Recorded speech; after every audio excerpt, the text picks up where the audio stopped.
नमस्कार दोस्तों, मैं राजिका अग्रवाल आपकी साइंस टीचर। और आज की इस क्लास के अंदर हम पढ़ने वाले हैं ग्लैंड्स के बारे में, यानी कि ग्रंथियों के बारे में।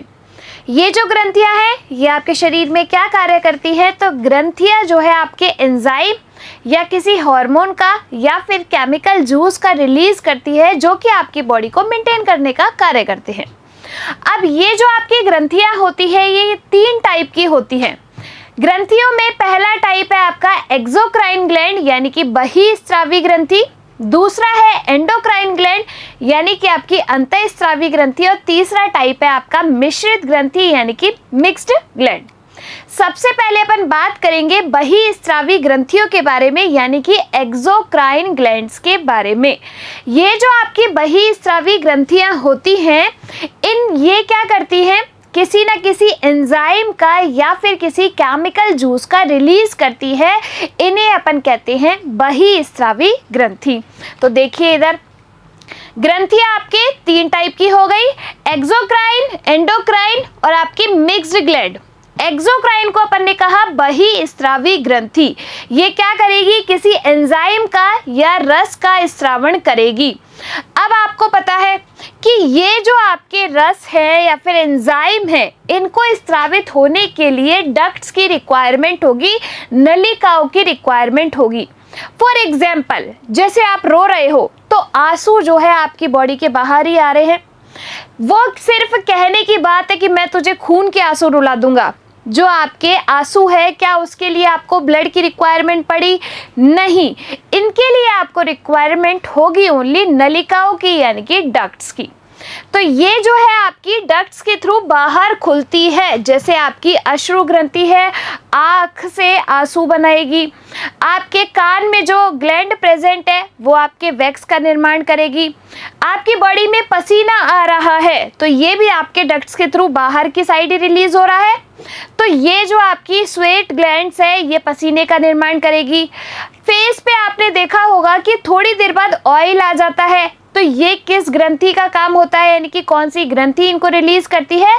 सीबेशियस ग्लैंड आपके ऑयल का प्रोडक्शन करती है और इसको बाहर की साइड रिलीज करती है, इसका निर्माण करती है।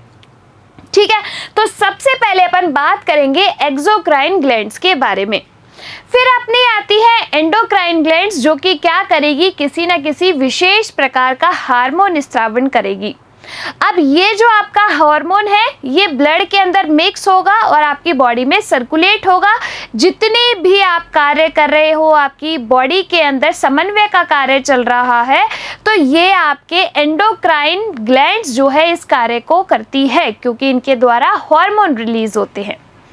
इनके लिए आपको डक्ट्स की रिक्वायरमेंट नहीं होती, ब्लड की रिक्वायरमेंट होती है। यानी कि एंडोक्राइन ग्लैंड्स जो होती है, अंतःस्रावी ग्रंथि, ये क्या है? आपकी नलिका विहीन डक्टलेस ग्रंथि है।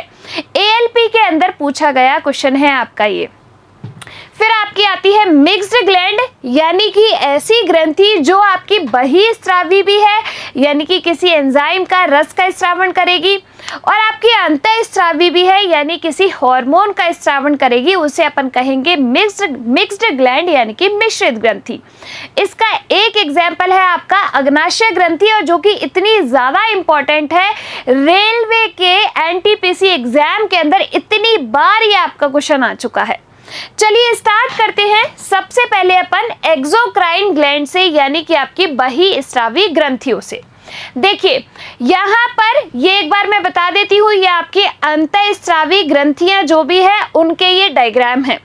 देखो ये जो आपकी गले में प्रेजेंट है ये कौन सी है? तो ये है आपकी थायराइड ग्रंथि। कौन सी है? थायराइड ग्रंथि, जो कि थायरोक्सिन हार्मोन रिलीज करेगी। ये जो आपके वक्ष गुहा में स्थित है इसे अपन कहते हैं थाइमस ग्रंथि। इसे क्या कहेंगे? थाइमस ग्लैंड कहेंगे। ये जो आपको नजर आ रही है ये क्या है? आपकी पेनक्रियाज है। क्या है? पेनक्रियाज, जिसे अपन क्या कहते हैं? अग्नाशय कहते हैं। ध्यान रखिएगा ये आपके एंडोक्राइन ग्रंथियों का, यानी कि अंतःस्रावी ग्रंथियों का डायग्राम है। फिर देखिए आपके ये किडनी के ऊपर जो आपको इस तरीके से नजर आ रही है ये क्या है? आपकी एड्रिनल ग्लैंड, यानी कि अधिवृक्क ग्रंथि। इसके बाद आपके जो है इस ब्रेन में 3 ग्रंथियां प्रेजेंट होती है। कौन कौन सी? एक है आपकी हाइपोथैलेमस, दूसरी होती है आपकी पिट्यूटरी यानी कि पीयूष ग्रंथि, दूसरी कौन सी है? पीयूष ग्रंथि यानी कि पिट्यूटरी ग्लैंड, और जो तीसरी है वो है आपकी पीनियल ग्रंथि। तो ये 3 आपकी प्रेजेंट होती है किसमें? ब्रेन के अंदर, पीनियल काय ग्रंथि। और फिर उसके बाद आपकी गोनैड ग्लैंड्स यानी कि आपके जनन ग्रंथि, जिसमें आपके क्या आ जाएगा? टेस्टिस जो कि मेल के अंदर प्रेजेंट है और ओवेरी जो कि आपकी फीमेल के अंदर प्रेजेंट होती हैं। तो ये क्या है? सारी आपकी एंडोक्राइन ग्लैंड्स है, अंतःस्रावी ग्रंथि है। इसके बारे में अपन जो है बाद में पढ़ेंगे। पहले अपन देखेंगे एक्सोक्राइन ग्लैंड्स। इन एंडोक्राइन से आपके सबसे ज्यादा क्वेश्चन बनते हैं। एक्सोक्राइन ग्लैंड में आपके यकृत ग्रंथि से यानी कि लीवर ग्लैंड से बहुत क्वेश्चन बनते हैं। चलिए देखिए, स्टार्ट करते हैं। एक्सोक्राइन ग्लैंड्स बहिस्रावी ग्रंथि किसी न किसी एंजाइम का या फिर जूस का स्रावण करेगी। सबसे पहले आती है आपके कान में। देखो ऊपर से चलो, सबसे पहले आपके कान में जो ग्रंथि प्रेजेंट है जिसका नाम है सेरोमन ग्लैंड, जो कि क्या करेगी? आपने देखा होगा जैसे कान में उंगली डालते हो कुछ वैक्स जैसा बन जाता है। तो ये जो आपकी सेरोमन ग्लैंड है ये कान में प्रेजेंट होती है, जो कि किसका निर्माण करेगी? वैक्स का निर्माण करेगी। ठीक है भाई, ये वैक्स क्या करती है? आपके कान को एक तरीके से प्रोटेक्ट करने का काम करती है। दूसरी, अब कान में हो गया, अब आ जाओ आंखों पे। तो आंख में आपके ऊपर की साइड एक ग्लैंड प्रेजेंट है जिसे अपन कहते हैं लैक्रिमल ग्रंथि। क्या कहते हैं? लैक्रिमल ग्रंथि कहते हैं। ये आपके शरीर की सबसे छोटी बहिस्रावी ग्रंथि है। ये जो लैक्रिमल है शरीर की सबसे छोटी बहिस्रावी ग्रंथि है। ये लैक्रिमल ग्लैंड आपके करेगी किसका? आंसुओं का निर्माण, और इन आंसुओं के अंदर आपके प्रेजेंट होता है लाइसोजाइम एंजाइम। देखिए इस तरीके से ये जो है ये क्या है? आपकी लैक्रिमल ग्लैंड है जो कि आंसुओं का निर्माण करेगी, और इनके अंदर आपका प्रेजेंट होता है लाइसोजाइम एंजाइम। कौन सा? Lysozyme enzyme. आपके एग्जाम में, एसएससी के एग्जाम में पूछा गया क्वेश्चन ये है कि शरीर की सबसे छोटी बहिस्रावी ग्रंथि कौन सी है? तो कौन सी है? आपकी लैक्रिमल ग्लैंड। दूसरा क्वेश्चन ये पूछा गया है कि आंसुओं का निर्माण कौन सी ग्रंथि करती है? ये भी आपके एसएससी में पूछा गया है। तो आंसुओं का निर्माण करती है कौन? आपके लैक्रिमल ग्लैंड। ठीक है, चलिए थर्ड ग्लैंड पे अपन आते हैं। तीसरी ग्रंथि है अपनी मीबोमियन ग्लैंड। ये जो ग्रंथि है ये आपके आंख के नीचे की साइड प्रेजेंट होती है। कहाँ पर? नीचे की साइड प्रेजेंट होती है, जो कि क्या करेगी? ऑयल का निर्माण करती है, और ये ऑयल अपनी आंख को प्रोटेक्ट करने का काम करेगा। क्या करेगा? आंख को प्रोटेक्ट करने का काम करेगा। फिर अपनी आती है स्वेट ग्लैंड्स। तो देखो श्वेत नहीं है, ये है आपकी स्वेट ग्लैंड्स। ये जो स्वेट ग्लैंड्स है ये क्या करेगी? पसीने का निर्माण करेगी। अब जो आपको पसीना आ रहा है उसके अंदर कौन सा एंजाइम होता है? तो लाइसोजाइम एंजाइम होता है। किसके अंदर? स्वेट ग्लैंड के अंदर। किसमें? स्वेट ग्लैंड में प्रेजेंट होता है आपका लाइसोजाइम एंजाइम। देखिए इस डायग्राम के अंदर आपको नजर आ रही है कौन सी? ये है अपनी स्वेट ग्लैंड्स, जो कि क्या करेगी? पसीने का निर्माण करेगी। और आपकी सिबेशियस ग्लैंड अगली कौन सी है? सिबेशियस ग्लैंड, जो कि क्या करती है? ये सिबेशियस ग्लैंड आपके ऑयल का प्रोडक्शन करेगी, ऑयल का निर्माण करेगी, जो कि आपकी स्किन को क्या रखता है? सॉफ्ट रखता है। अब कई लड़कियां क्या करती हैं, उनको लगता है ओहो फेस पे ऑयल आ गया है बहुत ज़्यादा, और तरह तरह के कॉस्मेटिक यूज़ कर लेती है। अब भाई आपकी सिबेशियस ग्लैंड ऑयल का प्रोडक्शन तो बंद करेगी नहीं उन कॉस्मेटिक से। ऑयल तो जो है आपके प्रोड्यूस होगा ही, और वो स्किन पे आएगा, कॉस्मेटिक उस पर लगेगा, तो उसकी वजह से हो जाती है पिंपल्स की प्रॉब्लम। तो आपकी सिबेशियस ग्लैंड ने क्या किया? ऑयल का निर्माण किया, जो कि आपकी स्किन को क्या रखती है? सॉफ्ट रखती है। तो नेक्स्ट ग्लैंड कौन सी है? आपकी सिबेशियस ग्लैंड, जिसे अपन कहते हैं तैलीय ग्रंथि। ये क्या करेगी? सीबम का यानी कि ऑयल का निर्माण करेगी जो कि त्वचा को कोमल बनाए रखता है। फिर आपकी आती है सलाइवरी ग्लैंड। देखो आपके मुंह के अंदर कितने जोड़ी सलाइवरी ग्लैंड प्रेजेंट होती है? तो 3 जोड़ी सलाइवरी ग्लैंड मुंह के अंदर प्रेजेंट होती है। तो एक ये रही, एक पेयर, दूसरी ये रही और थर्ड ये रही। 3 जोड़ी जो आपकी होती है, पहली होती है पैरोटिड ग्लैंड्स। कौन सी? Parotid glands. जो दूसरी होती है वो होती है आपकी सबलिंगुअल ग्लैंड, और जो तीसरी होती है वो होती है सबमैंडिब्यूलर ग्लैंड। कौन सी? सबमैंडिब्यूलर ग्लैंड। ये 3 जोड़ी लार ग्रंथियां जो है आपकी प्रेजेंट होती है मुंह के अंदर। ये कौन सी है? आपकी पैरोटिड ग्लैंड है, ये आपकी सबलिंगुअल है और ये है आपकी सबमैंडिब्यूलर। ये जो आपकी लार ग्रंथियां होती है इनके द्वारा कौन सा एंजाइम जो है वो बनाया जाता है, रिलीज होता है? तो कौन सा एंजाइम? सलाइवरी एमाइलेज एंजाइम, जिसे अपन क्या भी कहते हैं? टाइलिन एंजाइम भी कहते हैं। तो लार ग्रंथि के द्वारा ये एंजाइम जो है आपका रिलीज होता है। चलिए नेक्स्ट आती है आपकी गैस्ट्रिक ग्लैंड यानी कि जठर ग्रंथि।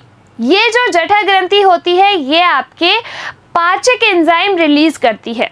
कौन कौन से? रेनिन एंजाइम और आपके पेप्सिन एंजाइम। जो रेनिन एंजाइम होता है वो आपके करता है दूध का पाचन। किसका पाचन करेगा? दूध का पाचन। और जो पेप्सिन एंजाइम है वो करेगा प्रोटीन का पाचन। पै से प्रोटीन, पै से पेप्सिन। तो पेप्सिन ने क्या कर दिया? प्रोटीन का पाचन, और रेनिन ने क्या कर दिया? दूध का पाचन। तो ये क्या हो गई? आपकी जठर ग्रंथि यानी कि गैस्ट्रिक ग्लैंड हो गई। फिर आपकी आती है म्यूकस ग्लैंड यानी कि आपकी श्लेष्मा ग्रंथि। ये जो श्लेष्मा है ये क्या करती है? तो श्लेष्मा एक तरीके का चिपचिपा पदार्थ है जो कि बाहरी कोई भी ऐसे पदार्थ या कण बॉडी के अंदर एंटर कर रहे हैं उसको एंटर नहीं करने देती है, जिसको अपन क्या कहते हैं? म्यूकस ग्लैंड कहते हैं। चलिए अगली जो सबसे इंपॉर्टेंट आपकी आती है बहिस्रावी ग्रंथियों में, वो कौन सी है? Liver gland. अब देखो लीवर ग्लैंड के बारे में आपको क्या क्या बातें जो है पता होनी चाहिए। आपके शरीर की सबसे बड़ी ग्रंथि है कौन सी? लीवर ग्रंथि। लीवर आपका एक ऑर्गन है, लेकिन ये साथ के साथ एक जूस का स्त्रावण भी करता है, यानी कि एक जूस भी बनाता है। इसकी वजह से ये क्या हो गई? एक ग्रंथि भी हो गई। तो शरीर की सबसे बड़ी जो ग्रंथि है वो कौन सी है? लीवर ग्लैंड है, यानी कि यकृत ग्रंथि है। एग्जाम में बहुत ही बार ये क्वेश्चन पूछा जा चुका है। और दूसरा क्वेश्चन ये पूछा जा चुका है कि शरीर की सबसे बड़ी बहिस्रावी ग्रंथि भी है ये, सबसे बड़ी बहिस्रावी ग्रंथि यानी कि आपके एक्सोक्राइन ग्लैंड भी है। आपके शरीर का सबसे बड़ा इंटरनल ऑर्गन जो है वो है लीवर। शरीर के सबसे बड़ा इंटरनल ऑर्गन है लीवर। शरीर का सबसे बड़ा एक्सटर्नल ऑर्गन है आपका स्किन। ये जो आपका लीवर होता है ये बना होता है हिपैटिक सेल से, हिपैटिक कोशिकाओं से। इसी वजह से अगर इसकी सेल्स ये वाली खराब होती है, इसकी वजह से क्या होती है? आपकी हेपेटाइटिस नामक बीमारी होती है। तो किसका बना है? हिपैटिक कोशिकाओं से आपका लीवर जो है बना है। और इसी की वजह से यकृत जब आपकी खराबी होती है तो यानी कि हिपेटाइटिस वाली बीमारी होती है। अब इन्हीं हिपैटिक सेल से आपको क्या याद रखना है कि लीवर की स्टडी को अपन क्या कहते हैं? हिपैटोलॉजी कहते हैं। लीवर की स्टडी को क्या कहेंगे? हिपैटोलॉजी कहेंगे। 2 चीजें हैं, एक होता है हिपैटोलॉजी और एक होता है आपका हिमेटोलॉजी। हिपैटोलॉजी यकृत की स्टडी, हिमेटोलॉजी ब्लड की स्टडी। ये जो आपका यकृत है एक जूस का स्त्रावण करता है जिसे अपन क्या कहते हैं बच्चे? बाइल जूस कहते हैं। बाइल जूस को हिंदी में कहा जाता है पित्त रस। देखो अब ये बाइल जूस बनेगा तो कहाँ पर, इस लीवर के अंदर, लेकिन इकट्ठा कहाँ पर रहेगा, पित्ताशय के अंदर यानी कि गॉल ब्लेडर के अंदर। तो ये जो आपको नजर आ रहा है ग्रीन कलर का, ये क्या है आपका गॉल ब्लेडर यानी कि पित्ताशय। तो पित्त रस का निर्माण तो कहाँ पर होगा, लीवर के अंदर होगा, लीवर ग्लैंड बनाएगी, और इसका जो भाई कलेक्टिव फॉर्म में जो ये रहेगा कहाँ पर रहेगा, पित्ताशय के अंदर, गॉल ब्लेडर के अंदर। ये जो आपका पित्त रस है इसका जो कलर होता है वो होता है yellowish green, yellowish green colour का होता है आपका पित्त रस। अब देखिए ये जो लीवर है ये क्या करता है, ये लीवर आपके बिलिरुबिन का निर्माण करता है। बिलिरुबिन क्या है आपका, एक वर्णक है, एक पिगमेंट है। अगर आपके बिलिरुबिन की मात्रा ज़्यादा हो जाती है तो बिलिरुबिन की मात्रा ज़्यादा होने की वजह से आपका हो जाएगा भाई साहब पीलिया। देखा है तुमने पीलिया में क्या होता है, आंखें जो है, नाखून जो है, स्किन जो है येलो पड़ जाती है। तो बिलिरुबिन की मात्रा ज्यादा होने की वजह से आपका हो जाता है जॉइंडिस यानी कि पीलिया। अब इसका पित्त रस का जो हरा कलर होता है वो किसकी वजह से होता है, बिलिवर्डिन की वजह से। तो एग्जाम में ये पूछा गया है कि इस पित्त रस का कलर जो है किसकी वजह से ऐसा होता है, तो किसकी वजह से, बिलिवर्डिन की वजह से होता है। ठीक है, चलिए भाई, ये जो आपका लीवर है ना आपकी बॉडी का हीरो है। कैसे हीरो है, इसमें एक पावर पाई जाती है रीजनरेशन की। ये जो लीवर है आपका दाईं ओर स्थित होता है। अब मान लीजिए जैसे आपके हीरो है, उसको गोली लगी, चाकू लगा, तो वो क्या है, दोबारा थोड़ी देर बाद उठ खड़ा होगा और जो है वापस से उस विलन को मारने लग जाएगा। ऐसा होता है। ऐसे ही आपका जो लीवर है अगर इसकी कोशिकाएं डैमेज होती है, यानी कि ये जो लीवर है कट फट जाए, क्षतिग्रस्त हो जाए, तो ये फिर से खुद को क्या कर लेता है, रीजनरेट कर लेता है। क्या करेगा, रीजनरेट कर लेगा। तो हुआ ना हीरो, बिल्कुल हीरो की तरह ही इसने अपनी परफॉर्मेंस दी। अब इसमें कुछ कोशिकाएं होती हैं जिन्हें अपन कहते हैं कुफर कोशिकाएं, कुफर सेल्स। देखो अब आप कहोगे, आपके दिमाग में एक क्वेश्चन आएगा कि मैम जब इसमें रीजनरेशन पावर पाई जाती है तो लीवर खराब कैसे होता है फिर? ये तो भाई दोबारा सही हो जाना चाहिए, रीजनरेट कर लेना चाहिए खुद को। लेकिन भाई हर इंसान की एक लिमिट होती है कि नहीं होती? अगर उस लिमिट से ज़्यादा वो उस कार्य को करता है तो बिल्कुल जो है पानी सर के ऊपर से जाने लगता है। ऐसे ही जो आपका लीवर है उसकी कुफर कोशिकाएं जब नष्ट होने लगती हैं। अब ये नष्ट कब होगी, जब आप लेंगे एक्सेसिव अल्कोहल, यानी कि बोतलें अगर डेली ही खुल रही हैं और डेली ही पार्टीज हो रही हैं, तो अल्कोहल एक्सेसिव मात्रा में लेने की वजह से, या फिर आपने खा लिया कोई जहर, पॉइजन, तो आपके जो लीवर की कुफर कोशिकाएं हैं वो नष्ट होने लगती है, जिसकी वजह से आपका क्या हो जाता है, लीवर सिरोसिस हो जाता है। क्या होगा, लीवर सिरोसिस हो जाता है कुफर कोशिकाओं के नष्ट होने की वजह से। अब ये जो लीवर है साथ के साथ क्या और कार्य करता है आपका, तो ये जो लीवर है आपकी बॉडी को डिटॉक्सिफाई करता है, यानी कि ये निर्माण करेगा किसका, यूरिया का। यूरिया का निर्माण कहाँ पर होगा, लीवर के अंदर होगा। एग्जाम में पूछे जाने वाला क्वेश्चन, क्योंकि कई बच्चे क्या करते हैं, यूरिया के निर्माण में लिख देते हैं कि भाई साहब ये तो किडनी में होता है। लेकिन बच्चे याद रखिएगा जो यूरिया का निर्माण है वो आपके होगा लीवर के अंदर, यानी कि ये लीवर जो है वो एक प्रकार का आपका एक्सक्रीटरी ऑर्गन भी है, उत्सर्जी अंग भी है। केवल किडनी ही उत्सर्जी अंग नहीं है आपका। तो ये लीवर क्या करेगा, डिटॉक्सिफाई करेगा। आपका ये जो पित्त रस है ये क्या कार्य करता है, ये पित्त रस जो अम्लीय भोजन है उसको क्षारीय भोजन में परिवर्तित करने का कार्य करता है। कौन, आपका बाइल जूस पित्त रस। आई कि नहीं आई बात समझ में? तो ये सारे पॉइंट्स है जो आपके एग्जाम के अंदर क्वेश्चन बनाते हैं, किससे, लीवर ग्लैंड से, यानी कि आपकी यकृत ग्रंथि से।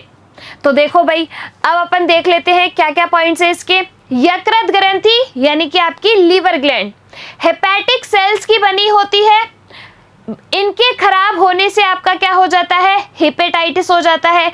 और लीवर की स्टडी को अपन ने क्या कह दिया, हेपेटोलॉजी कह दिया। शरीर का सबसे बड़ा आंतरिक अंग आपका लीवर हो गया, शरीर का सबसे बड़ा बाह्य अंग आपका कौन हो गया, स्किन हो गया। शरीर की सबसे बड़ी ग्रंथि और शरीर की सबसे बड़ी बहिस्रावी ग्रंथि कौन है, आपकी लीवर है। Liver is the hero of your body, क्यों, क्योंकि इसमें होता है रीजनरेशन। अगर ये जो है अपना क्षतिग्रस्त हो जाए लीवर, तो फिर से खुद को बना लेता है, इसीलिए यह आपकी बॉडी का हीरो है। फाइब्रिनोजन, प्रोथ्रोम्बिन, हेपेरिन और एल्बुमिन का निर्माण करेगा कौन, आपका लीवर ही। इसके बाद देखिए बिलिरुबिन का निर्माण करता है लीवर, और बिलीवर्डिन की वजह से पित्त का रस जो कलर है वो क्या हो जाता है, हरा हो जाता है। अमोनिया को यूरिया में परिवर्तित, यानी कि यूरिया का निर्माण आपके कौन करेगा, ये लीवर करेगा। यूरिया का फॉर्मूला क्या होता है, NH2CONH2, ये क्या है आपका, यूरिया है। आगे देखिए कार्बोहाइड्रेट को फैट में कन्वर्ट करता है, और फैट से आपका क्या होता है, कोलेस्ट्रॉल हो जाता है। जैसे मान लो कि बहुत ज़्यादा मात्रा में आप शुगर इंटेक कर रहे हो, कार्बोहाइड्रेट ले रहे हो और वर्कआउट नहीं कर रहे, तो जब आप वर्कआउट नहीं करोगे तो ये जो कार्बोहाइड्रेट है किस में परिवर्तित हो जाएगा, फैट में। तो आदमी जो है इस तरीके से मोटा होता चला जाएगा, और फिर उसको हो जाएगी कोलेस्ट्रॉल की दिक्कत। इसीलिए भाई अगर खा रहे हो तो उसको जो है वर्कआउट करके पचा भी लिया करो थोड़ा। कुफर सेल्स के खराब होने के कारण आपके जो है क्या हो जाता है, लीवर जो है क्षतिग्रस्त हो जाता है, जिसे अपन क्या कहते हैं, खराब हो जाता है, जिसे अपन कहते हैं लीवर सिरोसिस। क्या कहा जाता है, लीवर सिरोसिस कहा जाता है। तो एक्सेसिव अमाउंट में अगर आपने जो है अल्कोहल लिया है और जहर खा लिया तो आपका हो जाएगा लीवर सिरोसिस।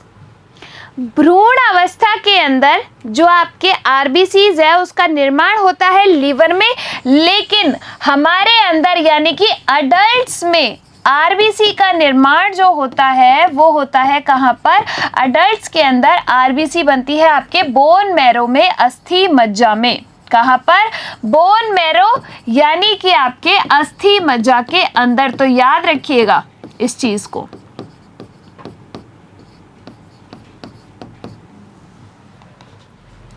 चलिए तो यहाँ पर आपके कंप्लीट हुई बहिस्रावी ग्रंथियां, यानी कि आपके एक्सोक्राइन ग्लैंड्स। ये एक्सोक्राइन ग्लैंड क्या होती है, जो कि इसी एंजाइम का किसी रस का स्रावण करती हैं। इनके लिए इनको किसकी रिक्वायरमेंट होती है, डक्ट्स की रिक्वायरमेंट होती है। पहली आपकी आती है सेरुमन ग्लैंड, जो कि आपके कान में प्रेजेंट होती है, वैक्स का निर्माण करेगी। दूसरी है आपकी लैक्रिमल ग्लैंड, जो कि आंख में ऊपर की साइड प्रेजेंट होती है, जो कि अश्रु का निर्माण करती है, आंसुओं का निर्माण करती है। आंसुओं में कौन सा एंजाइम, लाइसोजाइम एंजाइम। फिर आपके जो है आती है कौन सी, स्वेट ग्लैंड्स, यानी कि आपकी जो पसीने निकलते हैं जिस ग्रंथि के द्वारा, वो होती है आपकी स्वेट ग्लैंड्स। इसके बाद आपकी आती है सिबेशियस ग्लैंड। तो ये सिबेशियस ग्लैंड आपके ऑयल का प्रोडक्शन करती है, जो कि आपकी स्किन को सॉफ्ट बनाए रखता है। इसके बाद आपकी आती है सबसे मोस्ट इंपॉर्टेंट कौन सी ग्लैंड, तो सबसे मोस्ट इंपॉर्टेंट लीवर ग्लैंड, यानी कि यकृत ग्रंथि। क्वेश्चन बनेगा बहिस्रावी से, तो यहीं से बनेगा। क्या क्वेश्चन बनता है, सबसे पहले शरीर की सबसे बड़ी ग्रंथि यकृत ग्रंथि, शरीर की सबसे बड़ी बहिस्रावी ग्रंथि यकृत ग्रंथि, शरीर का सबसे बड़ा आंतरिक अंग यकृत है, यानी कि लीवर है। यकृत क्या करेगा, यूरिया का निर्माण करेगा, साथ के साथ आपके पित्त रस का, बाइल जूस का निर्माण करेगा। ये पित्त रस बनाता तो लीवर है, और ये इकट्ठा कहाँ पर रहता है, गॉल ब्लेडर के अंदर, यानी कि पित्ताशय के अंदर। पित्त रस का जो कलर होता है येलोइश ग्रीन होता है। बिलिरुबिन का निर्माण करेगा आपका लीवर। इसका जो हरा कलर है वो किसकी वजह से होगा, बिलीवर्डिन की वजह से होगा। ये क्या करेगा, अम्लीय भोजन को क्षारीय भोजन में परिवर्तित कर देता है आपका पित्त रस। फाइब्रिनोजन, प्रोथ्रोम्बिन, हेपेरिन, इनका निर्माण किसने किया, यकृत ने किया, यानी कि आपके लीवर ने किया।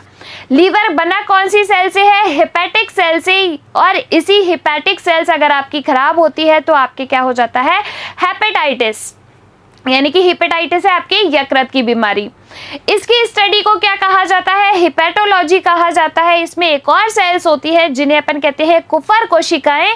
तो कुफर कोशिकाओं के खराब होने की वजह क्या है? तो एक्सेसिव अल्कोहल या फिर पॉइजन की वजह से आपके हो जाती है कुफर कोशिकाएं नष्ट, जिसकी वजह से आपका हो जाता है लिवर सिरोसिस। भ्रूण अवस्था में आरबीसी का जो निर्माण है वो कहां पर होगा? यकृत के अंदर। और आपके अडल्ट्स में आरबीसी का निर्माण होता है बोन मैरो में, अस्थि मज्जा में। तो ये हुई अपनी एक्सोक्राइन ग्लैंड्स। अगली क्लास के अंदर हम पढ़ेंगे एंडोक्राइन ग्लैंड्स के बारे में, जिससे आपके बहुत ज्यादा क्वेश्चन बनते हैं। चलिए मिलेंगे अगली क्लास में, तब तक के लिए धन्यवाद।